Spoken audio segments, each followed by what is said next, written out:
الحمد لله نستعينه ونستغفره ونعوذ بالله من شرور أنفسنا ومن سيئات أعمالنا من يهد الله فلا مضل له ومن يضلل فلا هادي له ونشهد أن لا إله إلا الله وحده لا شريك له ونشهد أن محمدا عبده ورسوله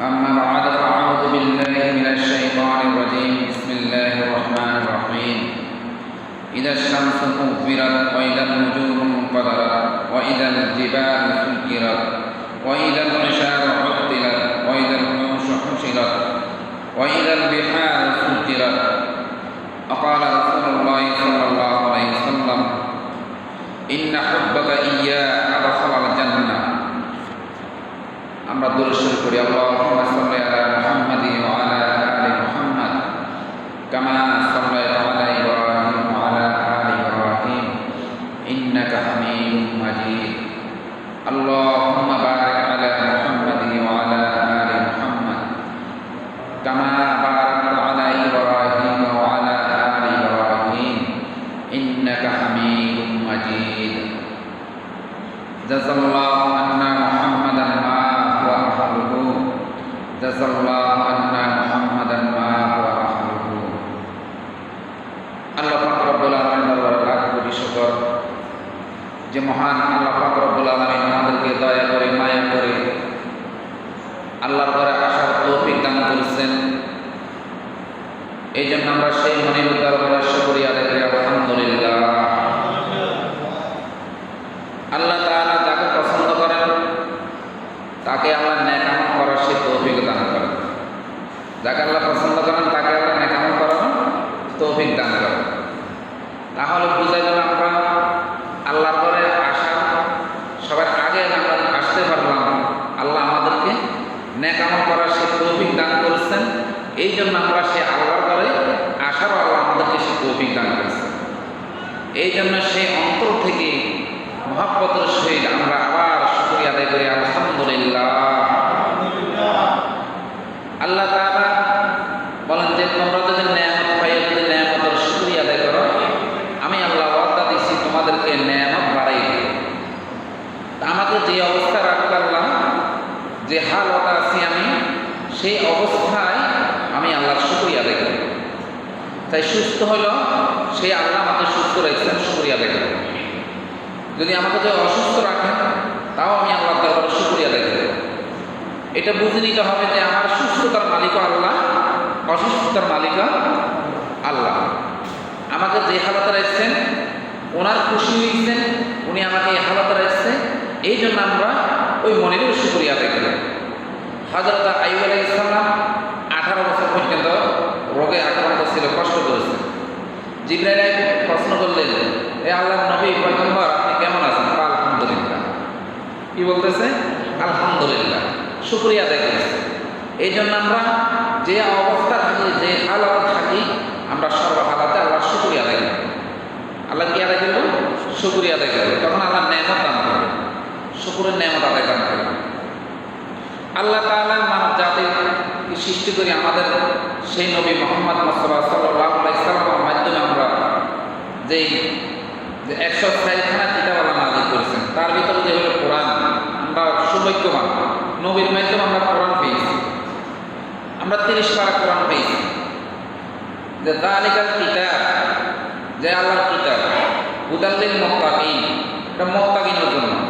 এই কিতাবের ভিতরে কোনো সন্দেহই নেই, কোনো ভুলের কোনো অবকাশ নেই।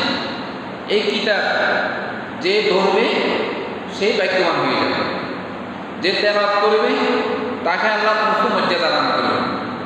এই কিতাবের সাথে যে লাগি থাকবে সেই ভাগ্যবতী হবে। তো এমন এক কিতাব আমাদের নবীর মাধ্যমে আমরা পেয়েছি। তো এই কিতাবের ভিতরে কিছু সূরা আছে, যে সূরাগুলি তেলাওয়াত করলে যা আল্লাহ অল্প অল্প সূরার ভিতরে, অল্প তেলাওয়াতের ভিতরে যা আল্লাহ অনেক নেকি দান করে, অনেক নেকি দান করে। কিছু কিছু আমলের সূরা আছে, তো সেই বিষয় নিয়ে অল্প সময়ের ভিতরে আমার আলোচনা। কোরআনের কিছু আমল সূরা আছে, সেই আমল সূরা নিয়ে অল্প সময়ের ভিতরে আমার আলোচনা, সকলে একটু মনোযোগ সহকারে শুনবেন। যখন আমরা প্রত্যেক নামাজের পরে সালাম ফিরাই আয়াতুল কুরসি পড়ি, আয়াতুল কুরসি পড়ি, সালাম ফিরাই মানে আমরা আয়াতুল কুরসি আল্লাহু লা ইলাহা ইল্লা হুয়াল হাইয়ুল কাইয়্যুম। বিস্তারিত ব্যাখ্যা বলার সেই সময় শুধু আমি ফজিলতের কথা সামান্য সামান্য বলবো। আয়াতুল কুরসি যে সূরা বাকারার 3 নম্বর পারা 1 নম্বর পৃষ্ঠা 254 নম্বর আয়াত থেকে শুরু 256 নম্বর আয়াত। এই আয়াতুল কুরসি তেলাওয়াত করলে কি ফায়দা? আয়াতুল কুরসি তেলাওয়াত করলে তার মৃত্যুর সময় সামান্য একটু কষ্ট হবে। আয়াতুল কুরসির ফজিলত হলো মৃত্যুর সময় তার সামান্য একটু কষ্ট হবে, আর বাকি তার যত সামনে যত কবর আছে, ফুলসরাত আছে, মিজান আছে, হাসর আছে, ময়দান আছে, তার কোথায় আর কষ্ট আর হবে না, আর কোথায় আর কষ্ট হবে না।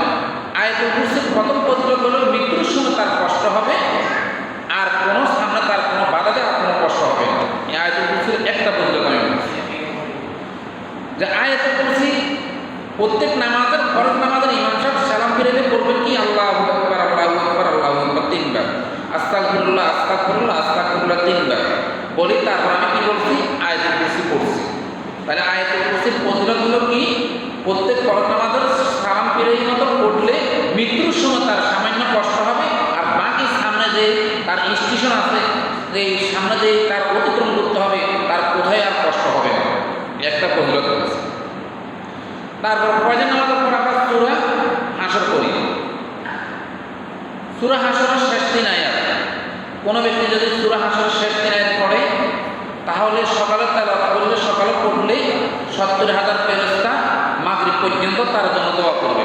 সুবহানাল্লাহ, 70,000 ফেরেশতা মাগরিব পর্যন্ত তার জন্য দোয়া করবে শুধু সূরা হাসরের শেষ 3 আয়াত পড়লে। যে ইমাম সাহেব পড়ে আউযু বিল্লাহি সামিউল আলিম মিনাশ শাইতানির রাজিম, পড়ে না? পড়ে। তাহলে 70,000 ফেরেশতা সারাদিন আমার জন্য দোয়া করলেন। মাগরিবের সময় যদি আবার কোনো ব্যক্তি যদি পড়ে, তাহলে মাগরিব থেকে আবার ফজর পর্যন্ত সারা রাত আমি ঘুমিয়ে আছি, ওই 70,000 ফেরেশতা আবার আমার জন্য দোয়া করতেছে।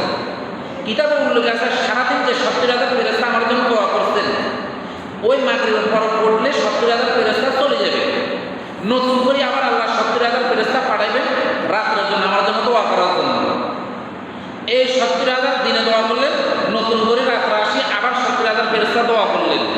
কিয়ামত পর্যন্ত এই 70,000 ফেরেশতা সিরিয়াল ধরে থাকবে, অর্থাৎ আমার হায়াতের জিন্দেগি, আমার মৃত্যুর আগ পর্যন্ত এই ফেরেশতারা সিরিয়াল ধরে থাকবে আবার আসার জন্য, আমার জন্য দোয়া করার জন্য, আবার আসার জন্য। কিন্তু ফেরেশতা আর এগুলো আর ফিরে আসবে না। কথা বুঝতে পারছি না? এই ফেরেশতাকে আর ফিরে আসার সেই সুযোগ হবে না। তাহলে এবারে চিন্তা করে দেখেন আল্লাহ কত হাজার ফেরেশতা নিযুক্ত করেছেন বান্দার আমলনামা শুধু নেকি ফাটাইবার জন্য, লেখার জন্য। সুবহানাল্লাহ। তারপরে সকালবেলা সূরা ইয়াসিন, কোনো ব্যক্তি যদি সকালবেলা যদি সূরা ইয়াসিন পড়ে, 23 পারা সূরা ইয়াসিন যদি পড়ে, তাহলে আল্লাহ সারা দিন তার যত বিপদ আছে, যত মুসিবত আছে সব আল্লাহ দূর করে দিবেন। একটা ফজিলত। কেউ যদি মৃত্যুর সাহায্য হয়, মৃত্যুবরণ করতেছে মানে অসুস্থ হয়ে মৃত্যু হবে তার, এমন তো অবস্থা বিজ্ঞানে বসে যদি তার সামনে যদি সূরা ইয়াসিন তেলাওয়াত করে, তার মৃত্যু আসান করে দিন আল্লাহ, অর্থাৎ মৃত্যুর থেকে কষ্টদায়ক যেটা হবে সেটা আল্লাহ দূর করে দিন। এই দুইটা ফজিলত সূরা ইয়াসিন। কোনো গর্ভবতী মহিলা যদি সূরা ইয়াসিন তেলাওয়াত করে, আল্লাহ তার ওই সন্তানকে সহজে ভূমিষ্ঠ করে দিবেন, দুনিয়াতে সহজে আসবেন, কোনো কষ্ট হবে না। 3টা ফজিলত করে শেষ করছি সূরা ইয়াসিন, আর বহুত ফজিলত আছে। তারপরে সূরা আর রহমান। সূরা আর রহমান যদি কেউ যদি তেলাওয়াত করে, তার চেহারা উজ্জ্বল হবে, সৌন্দর্য হবে। কিয়ামতের ময়দানে সেই উজ্জ্বল চেহারা লইয়াছে আল্লাহ দরবারে দাঁড়াইবে। আল্লাহ তাকে এই কথা বলা লাগবে না কি আমল করিয়া আছে, কি আমল করেছে, দুনিয়াতে কি করেছ, এটা বলা লাগবে না।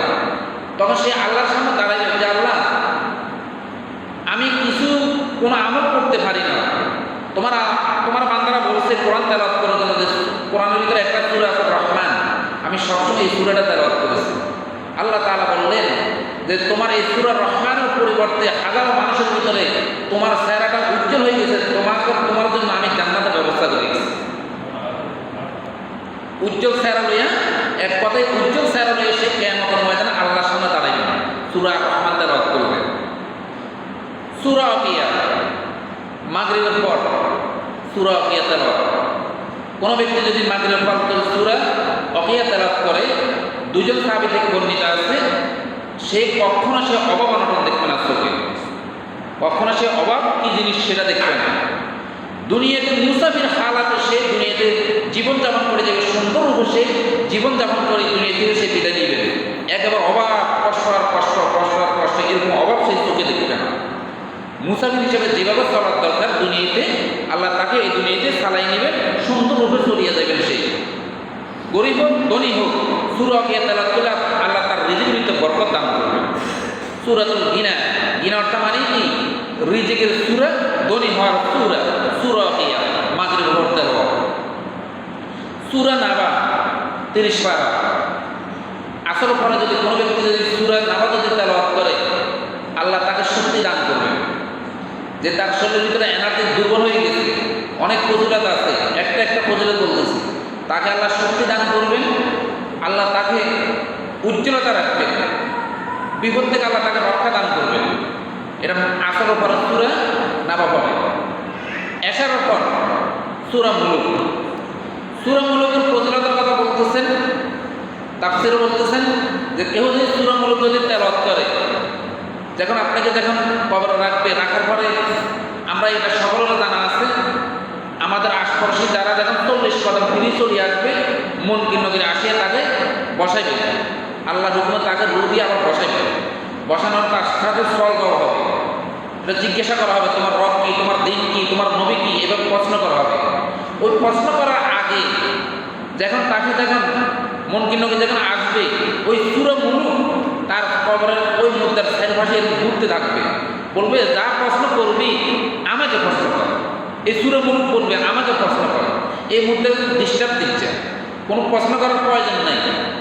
এই মুলুকে কবরের ভিতরে তাকে ফেরেশতার সাথে সওয়াল করবে, সওয়াল করে তাকে এই মুলুকে তার ওই সব যে ফেরেশতারা যে প্রশ্ন করবে, এই প্রশ্ন থেকে ওই মুলুকে উত্তর দিবে যে এই ব্যক্তি দুনিয়াতে এশার নামাজের পর এই সূরা মুলুক আমাকে তেলাওয়াত করেছে, তার কোনো সওয়াল জবাব নাই, তার কোনো হিসাব কিতাব নাই, হ্যাঁ, যা হিসাব কিতাব আমার সাথে বল।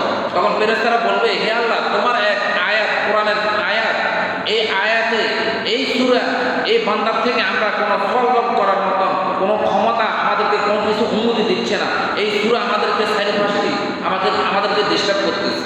তখন আল্লাহ তাআলা বলবেন, ফেরেশতাদেরকে বলবেন যে আমার সূরা, আমার কোরআনের আয়াত, আমার কোরআনের একটি সূরা বান্দা তেলাওয়াত করছে, তোরা তাকে আর কোনো প্রশ্ন করেছে আয় তোরা চলিয়া। তখন এই অর্থাৎ এই সূরাটা বান্দাকে সুপারিশ করিয়া কবর আযাব থেকে বাঁচাইবেন, কবর আযাব থেকে বাঁচাইবেন। অর্থাৎ তার যে কবরতে যে আযাব হবে, সেই আযাব থেকে এই সূরা মুলুকে তাকে কবর আযাব থেকে বাঁচাইবেন। সুবহানাল্লাহ। তাহলে এই সূরাগুলির ফজিলত আমরা যে আমাদের এলাকাতে গ্রাম অঞ্চলে যে নুরানি মাদ্রাসাগুলো আছে, এই মাদ্রাসাগুলোতে ছোটো ছোটো মাসুম বাচ্চাদেরকে হুজুরা শিখায়।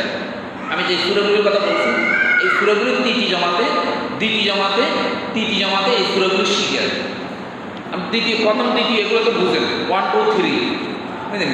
এই মাদ্রাসাগুলোতে সূরাগুলো সহিভাবে শিখায়। মুক্ত আগের দিনে, তার দিন না মুক্ত এখনো চালিয়ে আসছে। মুক্তবে পড়তে ছোটো বাচ্চা পড়তে এখানে বুড়ো হয়ে গেছে, বড় হয়ে গেছে, বড় বাচ্চা হয়ে গেছে, কিন্তু এখনো কোরআন শরীফ সহিভাবে বুঝতে পারে না, সহি শুদ্ধভাবে বুঝতে পারে না। কিন্তু এমন এক জিনিস আবিষ্কার করতে ওলামায়ে কেরাম, হ্যাঁ, এটা মাদ্রাসাতে সহিভাবে মহাজুন্না সাঁতার সহিভাবে এই সূরাগুলি মাদ্রাসাতে পড়ায়।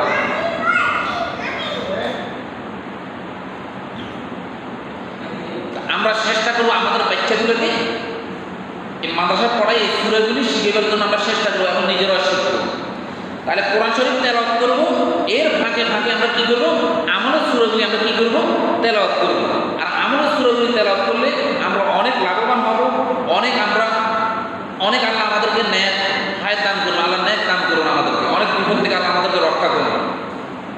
তারপর কোরআন ভিতরে আরেকটা সূরা আছে, আল্লাহ রাসূল সাহাবা কেরামদের জন্য যখন বসে আলোচনা করতেছেন, তখন এই সূরা যখন নাযিল হলো, তখন আল্লাহ রাসূল সাহাবা কেরামদের বলবেন, ক্বালা রাসূলুল্লাহ সাল্লাল্লাহু আলাইহি ওয়াসাল্লাম আদামা সূরাতুল ইখলাস, ওয়া ক্বালা রাসূলুল্লাহ সাল্লাল্লাহু আলাইহি ওয়াসাল্লাম আদামা সূরাতুন ফিল কুরআন, কুল হুয়াল্লাহু আহাদ আল্লাহুস সামাদ লাম ইয়ালিদ ওয়া লাম ইউলাদ ওয়া লাম ইয়াকুল লাহু কুফুয়ান আহাদ। সকলের জানা আছে না? সূরাটা সকলের জানা আছে না? সাহাবায়ে কেরামদেরকে যখন বসলেন তখন আল্লাহ রাসূল বললেন, হে আমার সাহাবায়ে কেরাম শুনো, কোরআনের ভিতরে এমন এক সূরা আছে, সবচেয়ে বড় সূরা হলো এটা, অথচ সূরাটা 3 আয়াত। আল্লাহ রাসূল বললেন, পুরা 30 পারা কোরআনের ভিতরে যত সূরার ভিতরে যত সূরা আছে, এই সূরার ভিতরে 114টি সূরার ভিতরে সূরাটা হলো বড়। সূরা ইখলাস সূরাটা হলো কি বড়, আল্লাহ রাসূল বললেন। তো সাহাবায়ে কেরাম প্রশ্ন করলেন, ইয়া রাসূলুল্লাহ, সূরা বাকারা তো আরো বড়, আমলের দিকে দিই, শ্রেষ্ঠ দিকে দিই, গুরুত্ব দিকে দিই, এই সূরাটা হলো কোরআনের ভিতরে অনেক বড় সূরা, এই সূরা অনেক ফজিলত। আয়াদান সূরাতুন ফিল কুরআন, যেদিন এই আসমান জমিন, আসমান আমাদের উপর আমরা যেটা দেখতেছি আসমান জমিন ঠেক দিয়ে আছে এই সূরা ইখলাসের বদৌলতে। সুবহানাল্লাহ।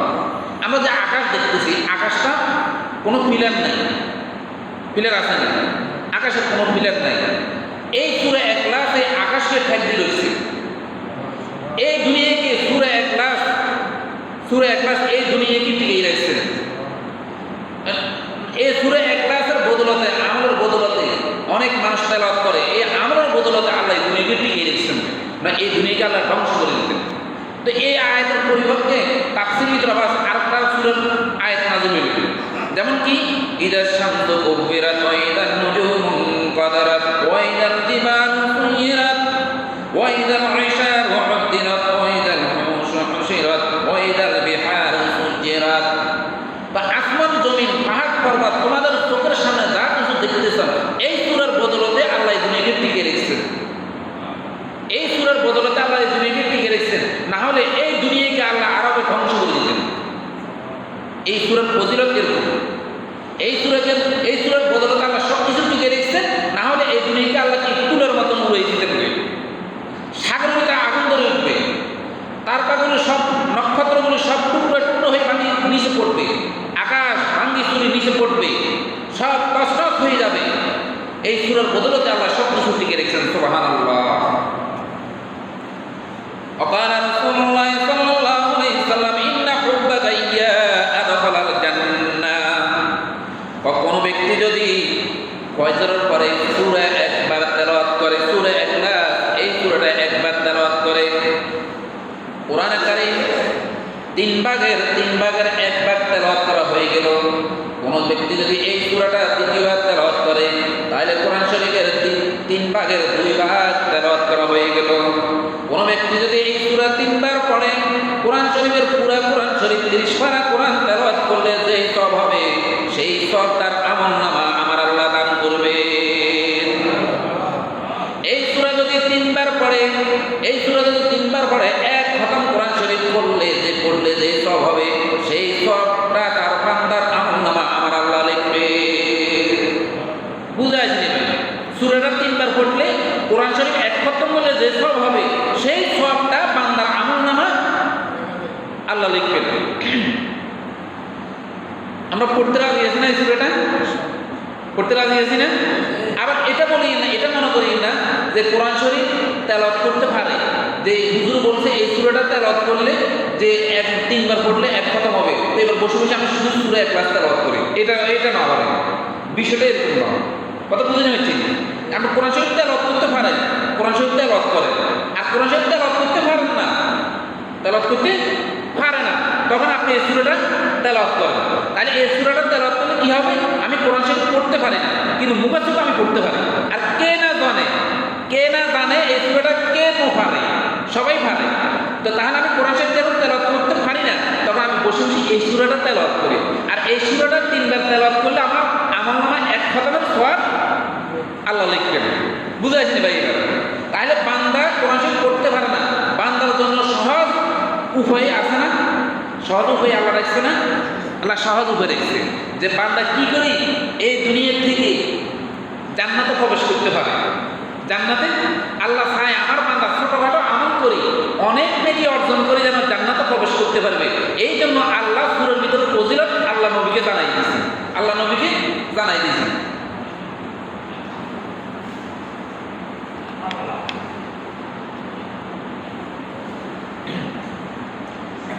হযরত আহমদ মুক্তি রহমতুল্লাহ মারা গেলেন, এক আল্লাহর বুজুর্গ মারা গেলেন, কিতাবে উল্লেখ আছে। এখন ওনার ছাত্রকে স্বপ্নে দেখালেন, হযরত মুক্তি যখন মারা গেলেন ছাত্রকে স্বপ্নে দেখালেন, ছাত্র আর উস্তাদ কথাবার্তা হয়েছে, স্বপ্ন জগৎ কথাবার্তা হয়েছে।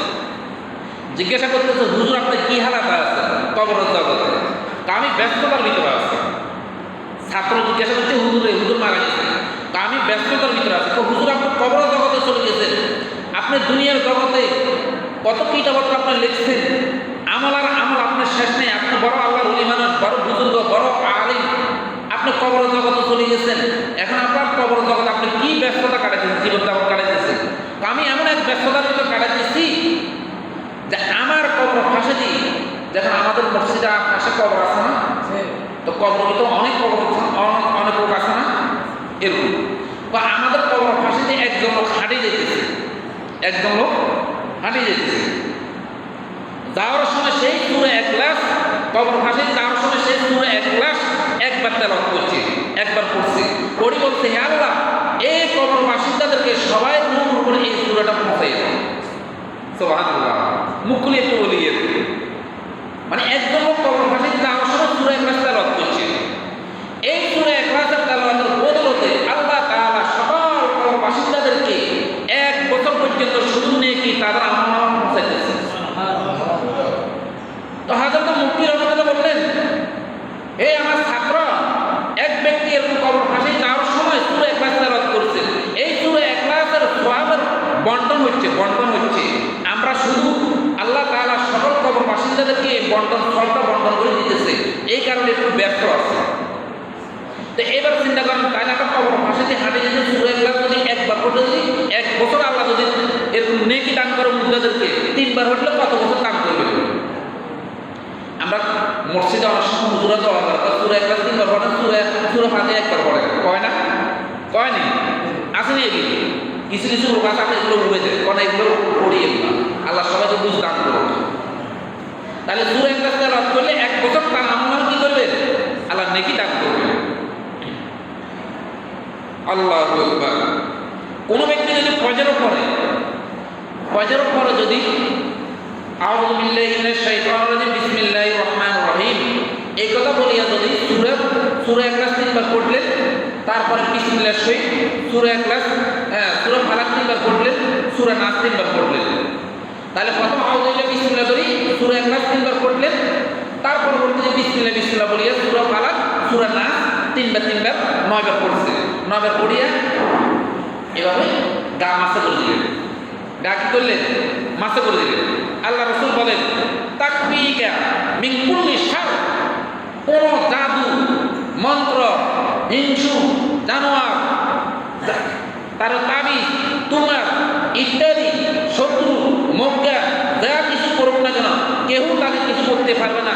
তার কিতাবের ভিতরে উল্লেখ করে, তার যে গায়ের ফসল আছে, একটা সোজা ফসলকে ব্যাখ্যা করতে পারবে না। সুবহানাল্লাহ, বুঝছেন না? সূরা ইখলাস 3 বার, সূরা ফালাক 3 বার, সূরা নাস 3 বার পড়ি, গায়ের মেতে মুখ দিবেন, গা মাসা করে দিবেন, তাবিজ তোমার কিছু ইত্যাদি আপনাকে কিছু করতে পারবে না। এখন তো আজকাল তো গেল স্বামী স্ত্রী বেবিন থাকলে এবার চলে যায় হুজুর কাছে, কোনার কাছে, কত মুখে কোনার, কত কোনার আছে বুঝিনি, সব বেদাইতের কাছে চলে যায় তাবিজ তোমার করে স্বামীর বাধ্য করার জন্য।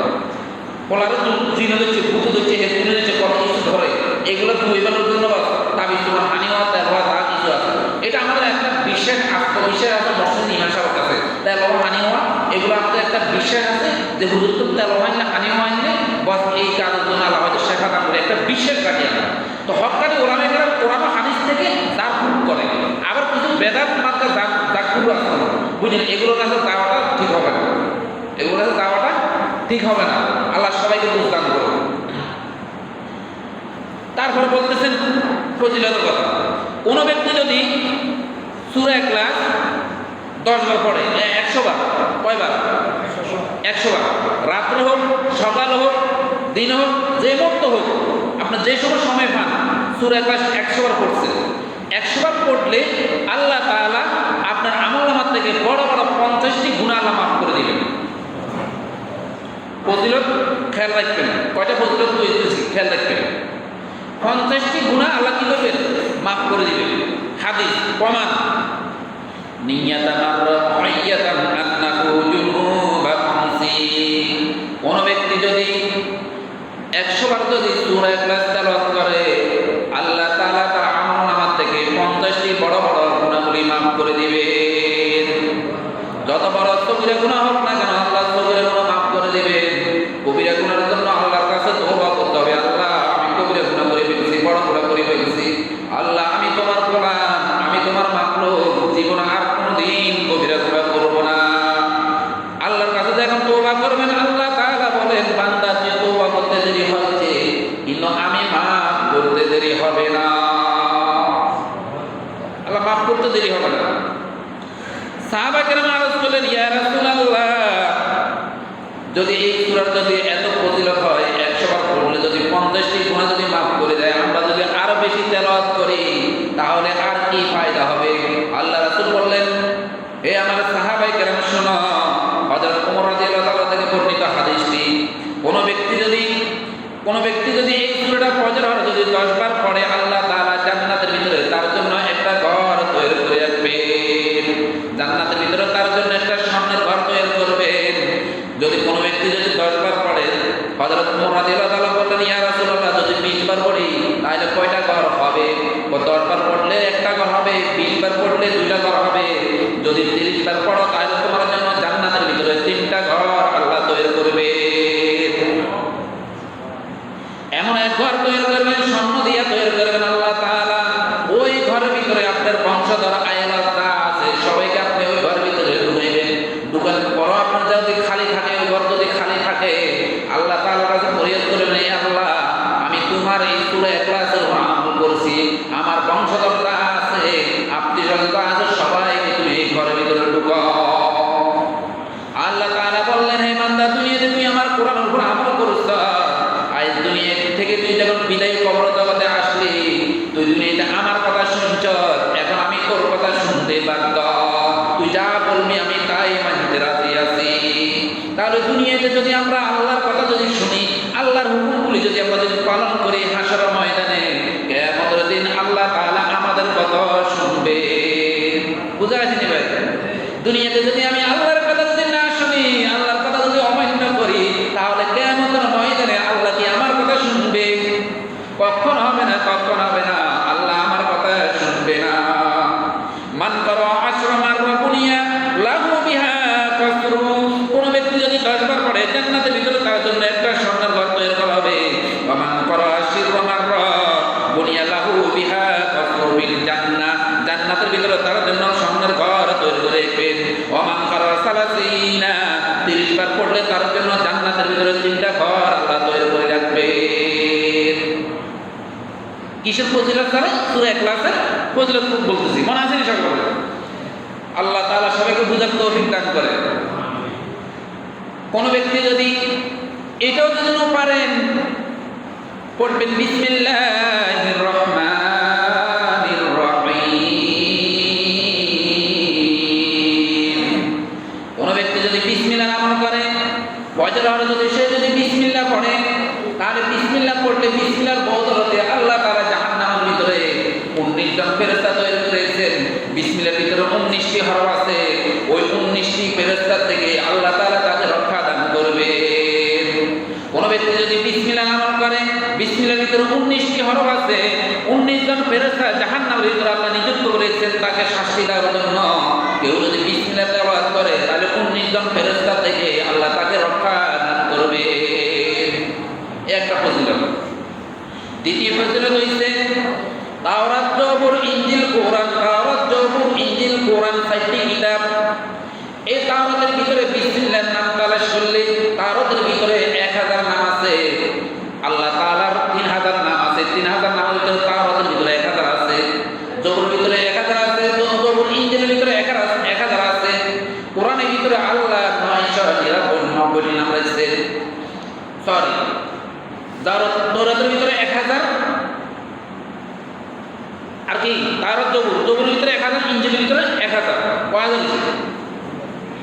কয়হাজার হয়েছে? হ্যাঁ, 3000। এই 3000 নাম কোরআনের ভিতরে আল্লাহ তাআলা 99 নাম রাখছেন। কয়টি নাম রাখছেন? 99টি নাম রাখছেন। এই 99 একটি নাম আল্লাহ গোপন রাখছেন। আল্লাহ ফেরেশতাদেরকে শিখিয়েছেন, আল্লাহ ফেরেশতাদেরকে নামগুলি শিখিয়েছেন, যে এই নামগুলি শিখানোর পরে একটা নাম আল্লাহ গোপন রাখছেন। তাহলে বিসমিল্লাহ যদি আমি তেলাওয়াত করি, কোন হাদিসে বর্ণনা আছে যে আল্লাহ এই বিসমিল্লাহর ভিতরে 3000 নাম আছে? আল্লাহ কয়টা নাম আছে? 3000 নাম আছে। এই বিসমিল্লাহ তেলাওয়াত করলে আল্লাহ 3000 নামের আল্লাহ সব তার আমলনামা দান করবেন। 3000 নামের আমলনামা তার আমলনামা কি দান করবে? আল্লাহ তার আমলনামা 3000 নাম তেলাওয়াত করলে যে সব হবে সেই সবটা তার আমলনামা আল্লাহ দান করবে। তাহলে বিসমিল্লাহ পড়বে। দ্বিতীয় প্রথম ফজিলত হচ্ছে কি? 19 জন ফেরেশতা থেকে আল্লাহ রক্ষা দান করবেন। 19 জন ফেরেশতা থেকে আল্লাহ কি দান করবেন? রক্ষা দান করবেন। বিসমিল্লাহির রহমানির রহিম, বিসমিল্লাহির রহমানির রহিম। সহজ আছে না? কেউ কি এরকম লোক আছেন যে এটা পারে না? আল্লাহর রহমতে সবাই পারে, সবাই পারে। আল্লাহ সবাইকে বোঝার তৌফিক দান করেন। ওয়াকালা রাসূলুল্লাহ সাল্লাল্লাহু আলাইহি ওয়াসাল্লাম মান সাল্লা আলাইহি ওয়াহিদান সাল্লাল্লাহু আলাইহি আশরা। এবার দুরূদের ফজিলতের কথা বলতেছেন। কোন ব্যক্তি যদি, আল্লাহ রাসূল বলেন যে কোন ব্যক্তি যদি আমার হাবিবের উপর একবার দুরূদ পড়ে, একবার দুরূদ পড়ে, তখন আল্লাহ তাআলা বলেন আমি 10 বার তার উপর রহমত নাযিল করি। আল্লাহ রাসূলের হাদিস, এ আমার সাহাবায়ে কেরাম শুনো, মান সাল্লা আলাইহি ওয়াহিদান সাল্লাল্লাহু আলাইহি আশরা। কোন ব্যক্তি যদি আমার উপর একবার দুরূদ পড়ে, আমার আল্লাহ তাআলা তোমার উপর 10 বার রহমত নাযিল করে এবং 10টি গুনাহ তার মাফ করিয়া দেন, এবং 10টি গুনাহ মাফ করে দিয়া তার আমলনামা আল্লাহ 10টি নেকি লিখিয়া দেন। কোন দুরূদ যদি না পড়েন সাল্লাল্লাহু আলাইহি সাল্লাম, সাল্লাল্লাহু আলাইহি সাল্লাম, সাল্লাল্লাহু আলাইহি সাল্লাম, একেবারে ছোট দুরূদ, যদি যত দুরূদ আপনি বেশি পড়তে পারেন, নবীর সুপারিশ আপনি সহজে পাইয়া যাইবে। আরেকটা দুরূদ আছে, সাল্লাল্লাহু আন্না মুহাম্মাদান মা হুয়া আহলুহু।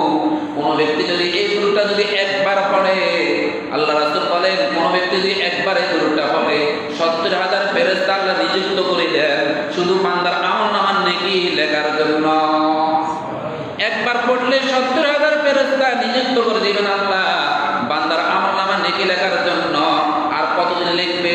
বলতেছেন 1000 দিন পর্যন্ত ওই ফেরেশতাগুলো বান্দার আমলনামা শুধু নেকি লিখতে থাকবে। তাহলে একবার পড়লে 70,000 ফেরেশতা নেকি লিখবে। আর কতদিন লিখবেন? 1000 দিন, 1000 বছর। কতদিন? 1000 বছর পর্যন্ত শুধু নেকি লিখবেন নবীর উপর দুরূদ পড়লে। দুরূদটা কি? জাযাল্লাহু আন্না মুহাম্মাদান মা হুয়া আহলুহু। বলেন না আমার সাথে, জাযাল্লাহু আন্না মুহাম্মাদান মা হুয়া আহলুহু, জাযাল্লাহু আন্না মুহাম্মাদান মা হুয়া আহলুহু। যদি এটাও যদি না পারেন, তাহলে এটা বলবেন সাল্লাল্লাহু আলাইহি সাল্লাম, সাল্লাল্লাহু আলাইহি সাল্লাম। আল্লাহ তোমার নবীর উপর দুরূদ পড়তেছি আর আল্লাহর কাছে দোয়া করুন, আল্লাহ তোমার নবীর সুপারিশ যেন আমি সহজে পাই। যে কোনো ব্যক্তি যদি এরকম বেশি বেশি যদি দুরূদ পড়ে, দুরূদ আমল করে, আল্লাহ দুনিয়াতে স্বপ্নের যুগে নবীকে দেখাইয়া কবরে ডাক দিবে। কোন ব্যক্তি যদি আসরের পরে যদি একটা দুরূদ আছে, কোন ব্যক্তি যদি আসরের পরে যদি দুরূদটা যদি 80 বার পড়ে, আসর নামাজের পরে, জুমার দিন আসর নামাজের পরে যদি কোন ব্যক্তি যদি 80 বার পড়ে, আল্লাহ তার 80 বছরের গুনাহ মাফ করিয়া দিবে। 80 বছরের গুনাহ মাফ করে দিবেন। আল্লাহুম্মা সাল্লি আলা মুহাম্মাদিন নাবিয়্যিল উম্মি ওয়া আলা আলিহি ওয়া সাল্লিম তাসলিমা। আল্লাহুম্মা সাল্লি আলা মুহাম্মাদিন নাবিয়্যিল উম্মি ওয়া আলা আলিহি ওয়া সাল্লিম তাসলিমা। তাহলে 80 বার পড়লে, জুমার দিন আসর নামাজের পরে 80 বার পড়লে আল্লাহ কি করে দিবেন? 80 বছর গুনাহ মাফ করে দিবেন। আচ্ছা, 80 বছর বর্তমান জমানা কেউ বাঁচেনি, এখন বাঁচে না। তো বান্দা তুই 80 বছর পাইছিলি, কিন্তু তোর 80 বছর গুনাহ আমি মাফ করে দিয়েছি, 80 বছর গুনাহ মাফ করে দিয়েছি। তাহলে সূরা ইখলাসের ফজিলত, দুরূদ শরীফের ফজিলত সহজে এটাই বুঝিনি আমরা। বিসমিল্লাহ পড়লে আল্লাহর 3000 নাম আছে, 3000 নামের ফজিলতের আমরা সব পাই গেছি। আর দুরূদ শরীফ পড়লে নবীর সুপারিশ আমরা পেয়ে যাব। কথা ঠিক আছে না? সূরা ইখলাস বসে বসে সূরা ইখলাস পড়লাম, 3 বার পড়লে এক কথা কোরআন শরীফের সব আমি পেয়ে গেলাম। 10 বার পড়লে আমার জন্য জান্নাতের ভিতরে কি একটা ঘর তৈরি করা হবে, মনে থাকবে নি? 3 বার পড়িয়া এগুলো গায়ের মধ্যে মুখ দিলে জাদু টোনা বান ইত্যাদি আমাদেরকে কেউ শত্রু আমাদেরকে কিছু করতে পারবে না। আজকাল তো আমরা শুধু দুনিয়ায় আসি, মসজিদে ঢুকি, নামাজ পড়ি, ইমাম সাহেব সালাম দিয়ে মতো বা সালাম করে বাইরে চলে যাই। কিন্তু আমাদের সেই কবর জগতে, যে জগৎ আমি চলে যাব, সেই জগতের হিসাব আমাদের কারোর কাছে নাই। আজ যখন টাকা পয়সা হয় তখন সৌন্দর্য করে আমরা বাড়ি ঘর, কিন্তু কবরস্থান অবস্থাগুলো দেখেন, কবরস্থান জঙ্গল হয়ে গেছে, পানি উঠে গেছে, কিন্তু কেউ কবরকে সৌন্দর্য করা না। কথা ঠিক আছে না? আজকাল কবরের সৌন্দর্য নেই। যত টাকা হয় তত ঘর ভিতরে টাইলস হয়, যত টাকা হয় বাথরুমের ভিতরে ফাঙ্কা হয়। কথা ঠিক আছে না? বাথরুমের ভিতরে ফাঙ্কা দেয়, ঘরের ভিতরে উন্নত মানের জিনিস সাজানো হয়, ফুল দিয়ে সাজানো হয়, ঘরকে উজ্জ্বল করা হয়, লাল এই সবুজ পাত্তি দিয়ে উজ্জ্বল করা হয়। কিন্তু আমি তো কবর জগতে যাবো, যে কবরে যাবো, যে জায়গাতে যাবো, সেই জায়গার আমি কোনোদিন মেহনত করলাম না, সেই জায়গার জন্য আমি কোনোদিন মেহনত করলাম না। কবরের দিকে তাকাইয়ে দেখেন কবরের জঙ্গল হয়ে ভর্তি হয়েছে, কিন্তু আমার কাছে সেই কবর নেই, কোনো ফিলিং নেই। মানুষ মারা যাইলে 3 দিনের দিন তার হাতে নকলি করে যাইবে, তারপরে 3 দিনের দিন তার নাক মুখগুলি যে গায়ের ভিতরে যে মজক, মাথার ভিতরে যে মজক আছে সেই মজকগুলি বাইরে হয়ে যাবে। তারপরে 3 দিনের দিন তার শরীরের যে গোস্ত আছে গোস্তগুলো ঠাস ঠাস করে ফাড়ি যাবে। তারপরে 3 দিনের দিন তার সাধারণত শরীর সব পচি করে বসে দেবে। 40 দিন তার হাড্ডি ছাড়া আর কিছু থাকবে না। কবরে কি 40 দিন তার হাড্ডি ছাড়া আর কিছু থাকবে না, সব মাটি খেয়ে ফেলবে, মাটি খেয়ে ফেলবে। এই জন্য বলতেছেন, কবি বলতেছেন, ওই যে দেখা দেয়, ওই যে দেখা দেয় কবরস্থান, ওই দেখা দেয় কবরস্থান, ওই আমাদের ঘর, ওইখানেতে থাকতে হবে সারা জীবন ভর। ওই কবর তুই চাস কি, টাকা পয়সা নিস কি, ঘুষ আমি খাই না, মুমিন বান্দা পাই না, একটি যদি পাই অমনি তাকে জান্নাতে পাঠায়। তাহলে ওই দেখা যায়, ওই দেখা যায় কবরস্থান, ওই আমাদের ঘর। এটা কেউ অস্বীকার করতে পারবে যে সেখানে আমি যাবো না, কিন্তু আমার আসল ঘর হলো কবর জগৎ। আসল ঘর হলো আমার কোথায়? কবর জগৎ। এই কবর জগৎ নিয়ে সকলেই ফিকির করতে হবে, সকলে আমল করে এই কবর জগতে যেতে হবে। যত আমল করবেন তত আপনি ওখানে শান্তিতে বসবাস করতে পারবেন। কথা ঠিক আছে না ভাই? ওই রবি আজকে যাহা অনেক দূরে আছে, হাসর মাঠে বসবে তাহা অর্থ হাতের কাছে, এত নিকট বসবে বলে লাগো ভীষণ তাপ, সেই তাপেতে পাইবে সাদা তাহার যেমন পাপ। গুনাহগার মাতার মজক পড়বে গলে গলে, গুনাহগার মাতার মজক পড়বে গলে গলে, কারো হাঁটু কারো মাজা কারো ডুবে ঘামে, কারো হাঁটু কারো মাজা ডুববে গামের জলে, হাবুডুবু খাইবে গামে ডুববে কারো মাথা, কিন্তু মুমিন বান্দা পাইবে আরশ তলে ছায়া। মুমিন বান্দা কোথায় পাইবে? আরশ তলে ছায়া পাইবে। হাবুডুবু খাইবে ঘামে, শরীরের ঘাম গোস্ত পচিয়া পচিয়া পড়বে, ওই ঘামের ভিতরে আপনি হাবুডুবু খাইবেন। ওই যে রবি আজকে যাহা অনেক দূরে আছে, ব্যাখ্যা বলবার সময় নেই যে সূর্য এখন বহু দূরে আছে, কিন্তু সেই সময় সূর্য থাকবে আমার মাথার মুঠোমাত উপরে, হ্যাঁ অনেক দূরে। এখন হাসর মাঠে সূর্য থাকবে আমার অর্ধ হাতের কাছে, সেই সূর্যের তাপে আমার শরীরের গোস্ত মদক সব গড়িয়া গড়িয়া সব পড়বে। আর সেই মদকের মধ্যে কারো থাকবে হাঁটু, কারো থাকবে মাজা, কারো ডুবিয়ে ওইখানে সাঁতার কাটবেন, ওই পানির ভিতরে সাঁতার কাটবেন, সাঁতার কাটবেন এই পচা গোলা পানির ভিতরে। কিন্তু যে মুমিন বান্দা সে আরশ তলে ছায়া পেলেন, সুবহানাল্লাহ, সে আরশ তলে ছায়া পেলেন। আল্লাহ তাআলা আমাদেরকে সেই আরশ তলে ছায়া পাওয়ার সেই তৌফিক দান করেন। যা বলছি আমাদেরকে আমল করার সেই তৌফিক দান করেন। আমল করে এই দুনিয়া থেকে যেন আমরা মৃত্যুবরণ করতে পারি, আল্লাহ আমাদেরকে সেই তৌফিক দান